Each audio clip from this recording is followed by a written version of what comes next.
Hello, and welcome back to the Talking Ship podcast, brought to you by shipmyplants.com. Today, we have a very special guest, Mr. Alexander Betts from Plant by Number. Alex graduated in 2010 from the University of Denver with a degree in business management, with a focus on economics and hospitality administration. Living in Colorado for 5 years, he fell in love with the outdoors. Having graduated right during the housing market crash, jobs were scarce, and he was looking for ways to make extra money, and he decided to dabble into landscaping. With a limited knowledge in landscape design, he was able to have designs generated, but even his experienced guys had a hard time understanding the CAD files and doing conversions to ensure proper plant spacing. He spent most of his time on the job site, putting plants where they needed to go, which took away from his core responsibilities of getting new contracts.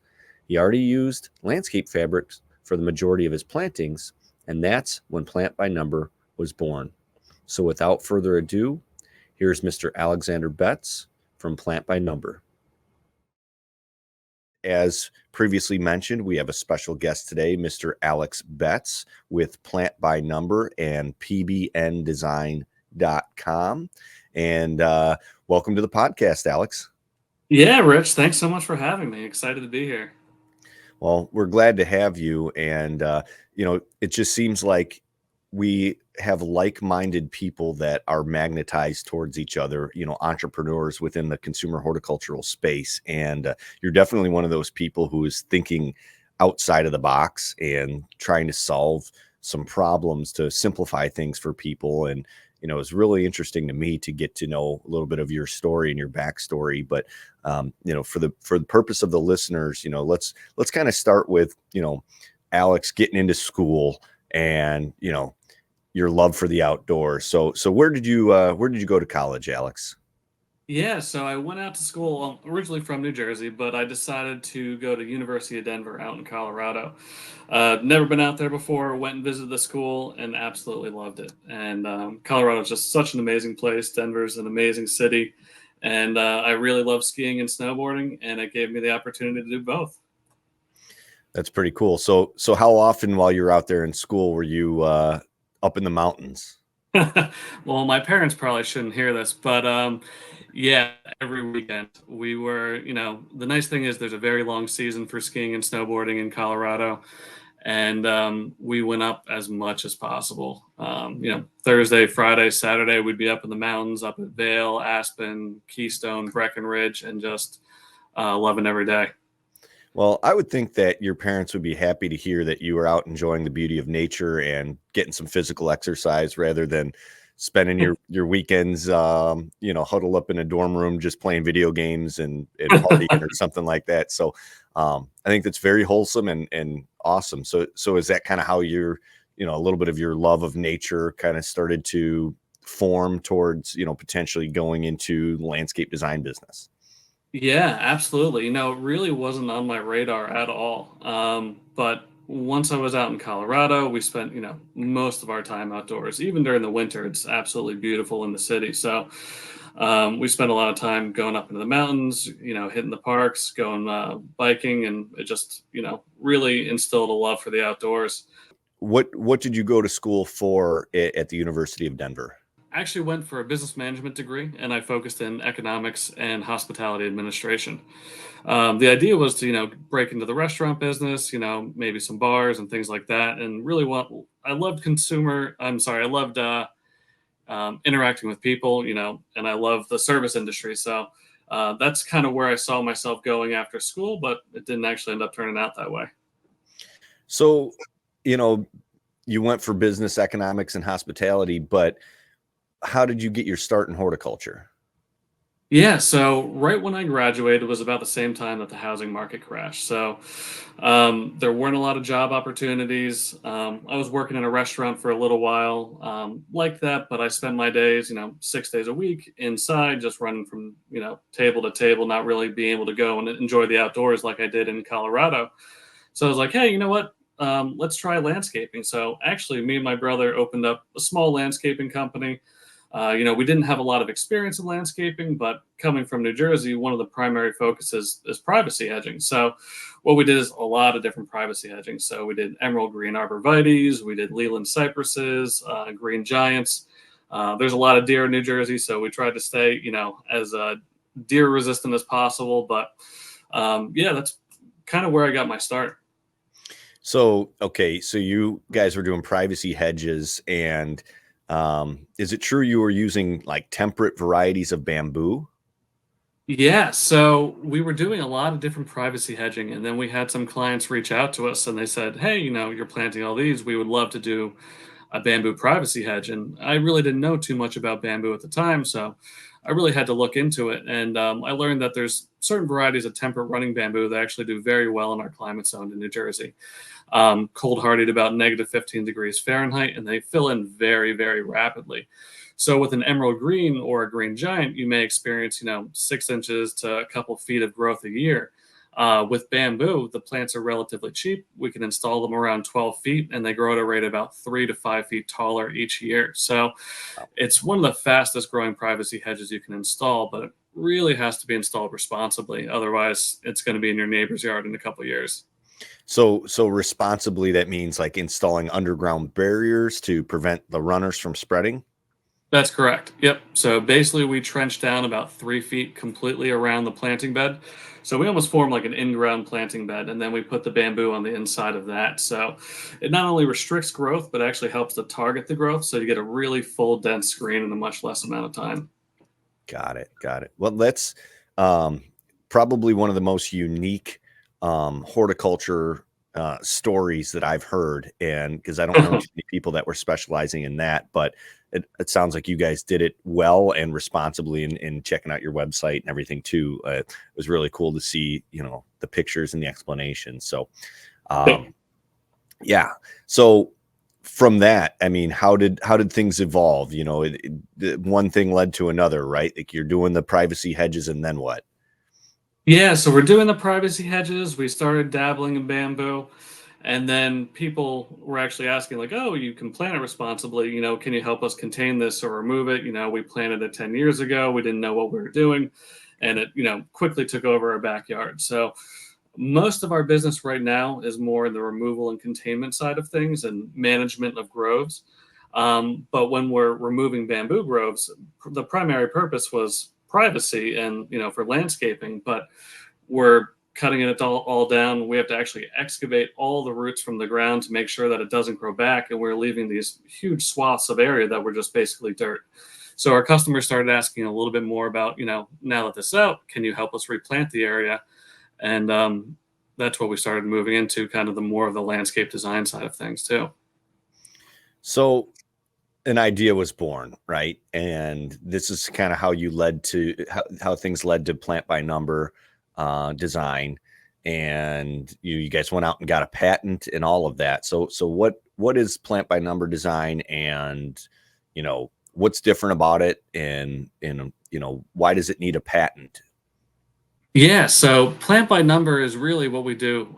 We take landscape fabric and then we take the designer files, we convert them, then we print them at scale. So you're actually getting a physical product, almost a physical embodiment of landscape design.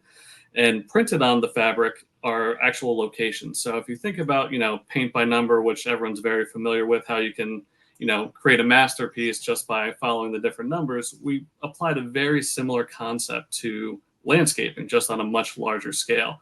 So some of our designs are 50 square feet, some are 180 square feet, some are even larger. But the basic principle is, we have the locations, we pair them with different plants, and then the actual installation's a lot faster, and we almost guarantee results at the same time because the quality assurance is there. And what I realized is, initially I came up with this to kind of help my business, help my guys do it. So I didn't have to stand there, convert the measurements on the landscape designs and then kind of put the plants where they needed to be. We used landscape fabric for a lot of our projects because most of our customers wanted to have, they wanted a beautiful design, but they didn't want to spend a lot of time out there gardening and weeding or spraying chemicals. So we didn't reinvent the wheel. What we did is we really added another layer of utility to an already very commonly used tool in the landscaping industry. So when I'm looking on the site, and if I want to order a garden map, what do I get? So we have a couple different product offerings. So we have our ready-made collection, which are basically the templates themselves. So we have a variety of different layouts. We do pair certain plants to each of them, but they're actually very versatile. So even though we have a specific type of plant for each location, you can really customize them as you see fit. And we do this by kind of empowering the end consumer with a product card. So, we'll show you what plants work in these certain zones, but if you happen to be outside that zone or you want a different color plant, they can easily be swapped out. And we kind of give you the information that you need to do that. So if there's a certain color perennial that's going to be blooming in the spring, you can go to your local garden center, say you don't want purple, you want red or pink, and you can always swap them out. So the ready-made collection is very versatile. You can buy basically any of our designs and go shopping locally or shop online and find the plants to fill any of them. So what do I get with a digital blueprint? So the digital blueprint is kind of the way landscape design typically has always come in CAD files. A lot of landscape designers actually, draw them out and then they throw a small key at the bottom, convert quarter an inch to 2 feet, measure it all out, and they're not very user friendly. For design pros that are used to reading CAD files, they can do it, but for the end consumer, if you wanted a DIY project, it's really not that easy. So our digital blueprints, we kind of tried to simplify it even more. We put them on a grid, 1 foot squares. You don't really need a key. It's just a little bit easier to follow and install the plants. All of our ready-made collection, all of our garden maps also come with a digital blueprint, and it can kind of be, a key that you can use while you're doing the installation as well to kind of figure out which plants go where. So is this just a digital download of a landscape design template, or is it more? It is. So it would just be a digital download, comes in a PDF. It has a key of all the plants that we assign to those specific locations, has a very detailed breakdown of how to measure each plant position, but it still does require you to kind of measure out each plant and kind of place them where they need to be, and using a ruler and a tape measure to actually fit the plants. But it's a little bit easier to follow, a little bit more simplified. So, but you guys have then moved into actually printing this on high quality landscape fabric. And so it lays out the plants for whether it's the professional installer or just the weekend warrior homeowner. But how did you accomplish being able to print on landscape fabric? I can't imagine that kind of fabric is very printer friendly. No, absolutely not. Yeah, landscape fabric was never produced or created to be printed on, and printers were never made to print on landscape fabric. So it actually took over a year to really figure it out, because the different types of landscape fabric that are available on the commercial or the consumer market, there are a variety of different weights, there are a variety of different sizes. Printers have certain print lengths, and they have a bunch of different ways that they actually produce the print. So finding a printer that could hold the landscape fabric in place and actually apply ink to a black substrate was extremely difficult to do. And it actually took about 400,000 square feet of landscape fabric and a lot of different printers across the country and across the world until I finally was able to nail it down. So that's some serious dedication. And at any point were you discouraged and just said, I got to keep going, after 200,000 square feet of fabric? I mean, I can't imagine, you're laying in bed at night, just staring at the ceiling going, is this going to work? And what drove you to keep going to finally get the outcome that you wanted? Absolutely. And I heard no a lot because these printers are extremely expensive. Some of the ones that we're printing on cost over $250,000. So when I sent the sample to these printers, I'm like, hey, would you mind trying to print this out? They're like, absolutely not. Like, I'm not running this through my machine. It could melt because they're different heat settings. The polypropylene, the landscape fabric, has a low melting point, so it can distort the images. So I heard no quite a few times. And, coming from when I originally spray painted it with chalk paint on landscape fabric, I'm like, hey, this is pretty easy. I can do this. But then when I went to move into a product that we could scale and mass produce, that's when the challenges really started to pile up. I mean, did you start thinking of alternative ways? Because the way my mind works is like, all right, there's multiple ways to get some things done. And not to use any outlandish puns or anything, but like I could start picturing myself just taking like some kind of like a stencil, like a giant, like, all right, and then you're gonna manually chalk paint these things one at a time, which that's obviously it's not nearly as efficient, but it's like, I need to bootstrap this thing, right? Did it ever come to that point you were out there just chalk painting them up? It did, and what we realized was screen printing was possible because it's a completely different type. Because the larger roll-to-roll printers all use digital inks. The screen printers have a wider variety of inks that can like adhere to different surfaces. So it actually did a little bit better on the landscape fabric. But there are quite a few limitations when it comes to screen printing in terms of the size that you can do it, and to mass produce it, it's much more expensive to do it that way. So we did have a couple prototypes done that way, and we absolutely can print that way. But eventually, we just kept hammering and trying to find that perfect printer, that perfect fabric to meet everything, and we were able to accomplish that. So you're saying we, and I know you're the head of this, but you're not doing it alone. You've got a team of people. Some of them might deserve to be mentioned. So who do you have helping you with this? Well, yeah, originally I found a landscape designer. And when it comes to landscape design, the industry typically, the people come out to your property, they take measurements, they put up the design, they hand draw it, and they send it out. And I wanted a template that was a little bit more versatile that could, apply to different locations of the property and, cover wider areas. So I actually got quite a bit of pushback trying to find a landscape designer willing to work with me. Eventually, I met Christine, who's been absolutely fantastic. She's been with me since 2018. She's a brilliant designer, and she caught on pretty quickly, kind of understood what we were trying to do, and really helped us evolve in terms of the types of landscape designs that we can offer people, and really unique ways of turning, a mass-produced template into something that actually looks unique and can match almost any residential property. And we put a lot of time and effort into making, modular designs that can create longer stretches, but also still adding that intrigue that you want from a custom landscape design. So,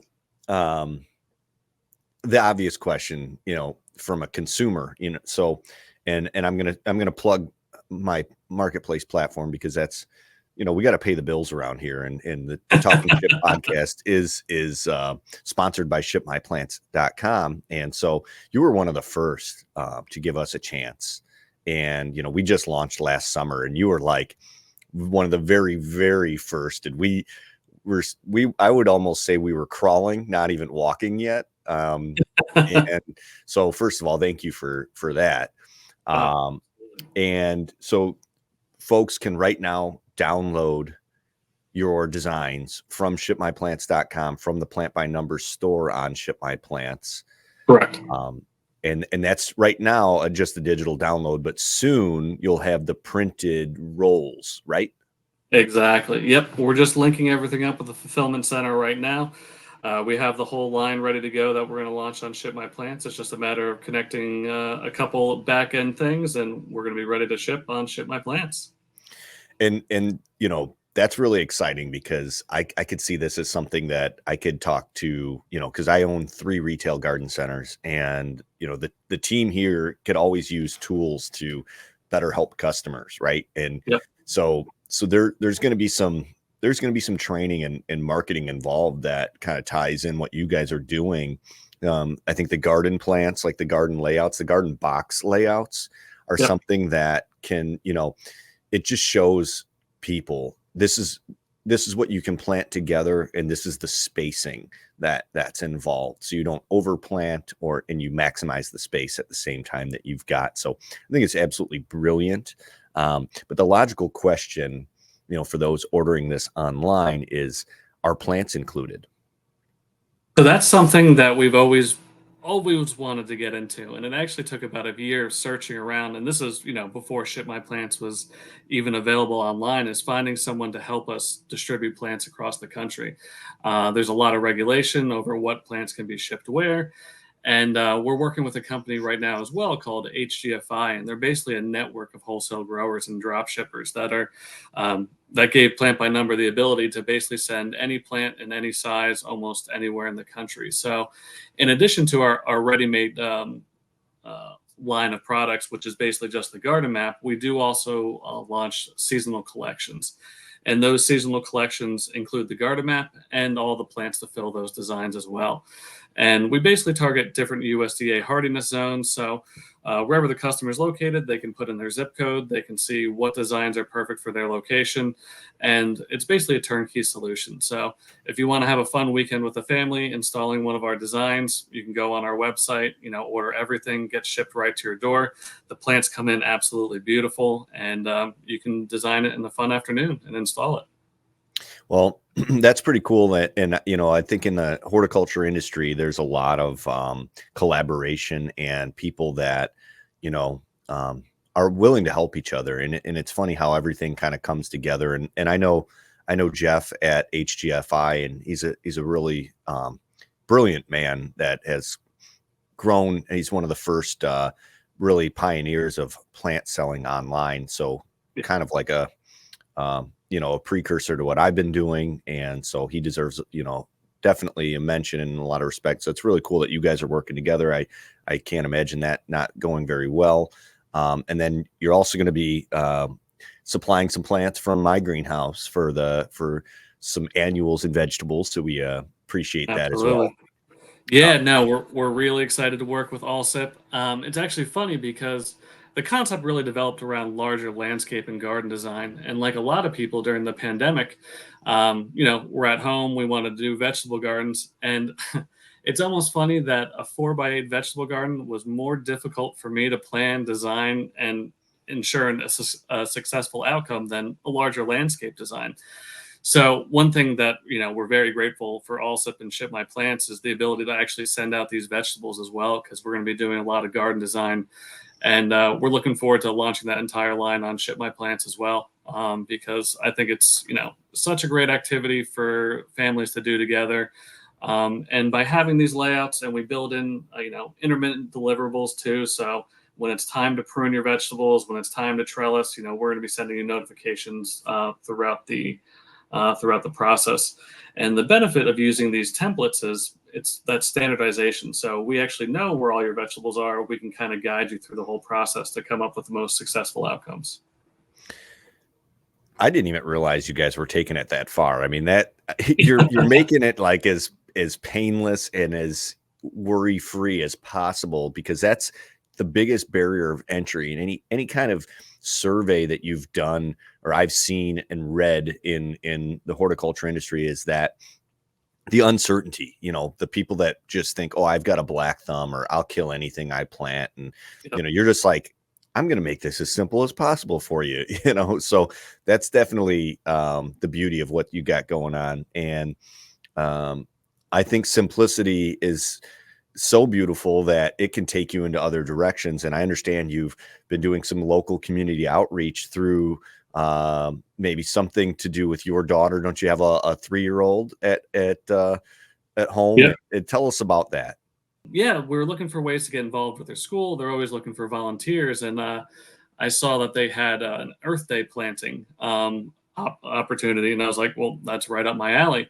So we thought about ways, because she's 3 now and her class are 2 to 3-year-olds, how to get them involved and more, active in the actual planting of the plants. So what we did is kind of change Plant by Number around a little bit. Rather than using numbers to identify the locations, we're going to be using colors, shapes, and actually images of animals too. So there's going to be ladybugs and frogs and caterpillars. And then we're actually going to be putting stickers on all the pots. So the kids are going to be able to go and find their ladybug, and then they'll go over to the garden map, figure out where the ladybug is, and put it right on top. So, it's a really great way to get them involved, get a younger generation out there and just, digging in the ground. It sounds like a lot of fun, educational. Yep. And it's just good to get kids used to, at an early age, outside and working with nature, because that's just how it naturally works, and I think that's really cool that you're doing that. And I'm sure the school is excited about it, and all the other kids are going to love that. done some similar things like that here. We've done some butterfly releases where we grew some monarchs and had a lot of kids show up and got to do some teaching. And anytime you can get kids interested in nature at an early age is a win in my book, especially as we move more into this AI world that we're all going to be pretty much immersed into. Yeah. So kudos to you for doing that. Pretty grateful, actually. I think we need more people doing that kind of stuff. So plant by number, we talked about, design, we talked about hedges, we talked about, garden designs, but, it sounds like there's also more to it. There's maybe some environmental passion projects involved, like something that's coming soon, specifically the native plants. Yep, absolutely.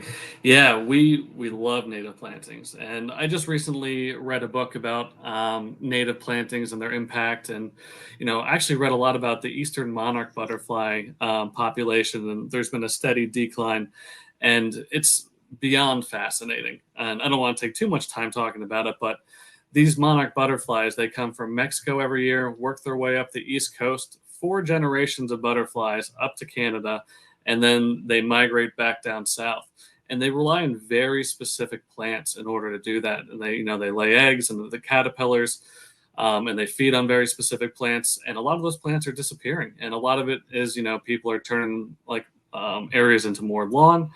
And we have this native collection coming out, so it's going to be some smaller designs, some larger designs, but it's going to be really to help bring back some of the local native ecosystems. And they're going to be very targeted to specific plants that thrive very well in your climate zone. There's 100 different reasons to plant natives, but they're already suited for your climate zone, so they require a lot less maintenance. And then the ecological impacts are significant as well. For this line, we're actually going to be printing on a recycled biodegradable paper mulch. So it's going to be a little bit different than the landscape fabric that we use for some of our larger designs. It's going to block weeds for about a year to a year and a half, and then it's actually just going to biodegrade into the soil. So it's just a little bit more of an environmentally thoughtful way to do it, but it also supports a lot of caterpillars that need to get into the ground in order to turn into butterflies and continue that migration northward. So we're really excited about the native collection. That's going to be one of our collections that's going to come with the garden map and the plants, and turnkey solution, have it all delivered right to your door. Well, it's pretty smart. And I definitely think that people are becoming much more aware of the reasons why native plants are so important. And, you touched on a few of them, and you said there's 100 different reasons why to plant native plants. But, I think garden centers have the opportunity. Independent garden centers should all be carrying, basically milkweed, Yep. because that is the plant that the monarchs will lay their eggs on and the caterpillars feed on. So that's one way. And, just being thoughtful of, knowing what is an Asclepias, which is the milkweed genus, and being able to identify that in your yard. And maybe you don't pull that one when it pops up as technically like a weed. There's the benefits, the ecological benefits to basically our ecosystem and pollinators, and how important that is to our life and the food, and the oxygen and all of the things. And also just the beauty of nature needs to be preserved. It deserves to be preserved. And so I think with creative businesses and business models like yours and others, shipmyplants.com, and other independent garden centers who are locally sourcing the native plants for their specific region, have the opportunity to do something positive to give back to Mother Earth. And she's given us a lot, so I think we need to be conscious of that. So all that being said, I think, is there anything else that I need to ask, or that we haven't covered, that it's important for the listeners to know about you, or about Plant by Number, or about any of the things that we have going on? Yeah, I mean, Plant by Numbers' aim is really to bring professional landscape design to a mass market. We want to instill in people that you don't have to spend $15,000 to $20,000 on your property to get that enjoyment. You can start small and build over time, and we kind of enable you to do that. Where a lot of landscape designers might want you to do your entire backyard or your entire front yard at once, you can really start small. And especially when it comes to the natives, even just a small 5 by 5, 4 to 5 plants can actually make an impact. And then when it comes to the enjoyment of your backyard, it's just some well positioned plants and a beautiful design, well curated, can really add to the enjoyment of your property. And using our system, it's very easy to do. And you're not going to spend 2 days installing landscape design. You're going to spend 2 to 3 hours, 4 hours with your family outside having a good time. And that's really what we want to instill in people. Is it's a fun family activity. Anybody, regardless of their age or experience level, can really get involved in the project. I remember one of the first prototypes that we had printed out. It was myself and my daughter did it around our mailbox out front. And I think most fun she had was putting on her Mickey Mouse gardening gloves, and she thought she was digging for dinosaur bones at the time. But then it turned into talking about butterflies, and it's just one of the most memorable moments that I have with her, and that's something that we want other people to share with their families as well. And by presenting it this way, and making it so easy and accessible to almost anyone, I think it's just going to be a lot of fun, and we hope that people enjoy it too. I love that story, and I think telling stories is one of the best ways to get marketing messages across, and the emotional connection. I just that really resonated with me. Being a father of, I've got a couple daughters and a couple of sons, and actually doing some outdoor gardening with them throughout the years has been very memorable, and having them come into my store and do planters and workshops and fairy gardens and all those things that you can do. Gardening's an activity that is passed down from generations. I hear a lot of stories about how I used to work in my grandmother's garden, and she grew this, and now I need to keep growing this because of the tradition. And those stories are beautiful, and there's that emotional connection to all of it. And I think we'd be remiss if we didn't cover maybe another aspect of what you have going on, and that's the technological side of things. I mean, you've created a website with a network and connecting to APIs, and you've also got employees and partners that are overseas. I mean, I've had multiple Google meetings with your guy John, and where is he at? He's on the other side of the world, right? He is originally from Tennessee. He's a transplant over in Serbia. Really smart guy. He's been helping us every step of the way. Caught on quick. He's really helped me develop the concept. But yeah, no, I mean, Google Meet technology, it's really helped us kind of stay nimble, actually, because initially we really started with a lot of independent, freelancers looking at different freelance networks and things like that. But the way, I mean, consumer horticulture is, still in terms of technology, hasn't really advanced as many other, industries Right. have. And we're really looking into a lot of different ways to, kind of enhance our offerings through technology. And we're going to be investing over the next year into what we call experience technology. So it's really going to enable people in a more visual and fun way to actually design their own landscapings and see it in real time, and then order the garden map and all the plants to fill those designs. So, and like you mentioned about AI too, like our workflows have been considerably improved. There's a lot of different errors with those types of things, and they always need to be checked, and I always run it past all my landscape designers first, but it's definitely helped out significantly. So you're talking about like VR, putting a design in virtual reality goggles and letting the customer visualize it for themselves. I don't think we're at the Meta Quest headsets just yet, but a simple online interface where people can kind of customize our templates. Because that's one thing that we've learned from early on. Initially, we really set the plants for each location, but then we realized that these are a lot more versatile. You can exchange plants, and we want to give our customers a very easy interface where they can actually see the designs evolve, and they can kind of choose and pick their plants and watch the colors.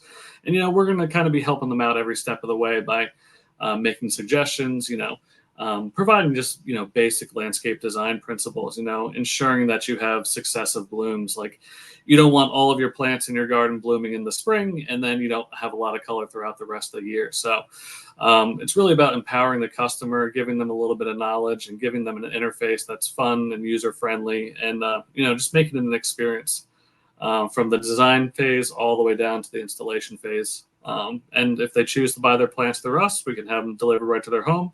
Or, I love going to nurseries and I love looking at what everybody has and things like that. So we're really going to empower the customer to make sure that they can go to any of their local nursery and find any of the plants they need to fill those designs.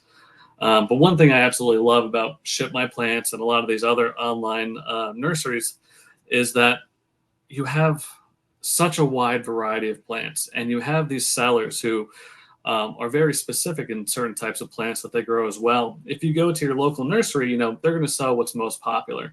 Everybody in your town has access to the same plants, but if you dip into this online market, instead of having 20 different, 30 different perennials, you can have 150 that you can plant. Same with trees and vegetables. Like working with you guys, we'll be able to offer, I can't remember, I think it's almost 20 different varieties of tomato plants, or even more than that. So Yeah, it's probably more than that. Yeah. yep, 30 different varieties of tomatoes plants. So it's absolutely fantastic. And, this online plant industry is only going to grow. It's going to grow significantly. And it's going to give people access to plants they normally wouldn't have been able to get their hands on. They can really differentiate their properties from their neighbors. And that's something that we want to encourage and help people along their journey. Well, this has been a wonderful conversation with Alex Betts from Plant by Number Design. Alex, I want to thank you for coming on the Talking Ship podcast. And I also want to thank you for your support of shipmyplants.com, being on from the very, very beginning. We met in person in Columbus, Ohio at the Cultivate show last year, and you had already been signed up for Ship My Plants. And I'll be honest with you, at the time, I didn't really know hardly anything about what you guys were doing other than, the concept was you're printing a design on a landscape fabric. But getting to know you and talking to you, I quickly realized that you are an innovator and an entrepreneur. You can find his digital downloads and soon the pre-printed rolls on shipmyplants.com. Yep. I want to thank you for joining the show and for also being one of our very first sellers on Ship My Plants. So we're humbled and grateful for your support.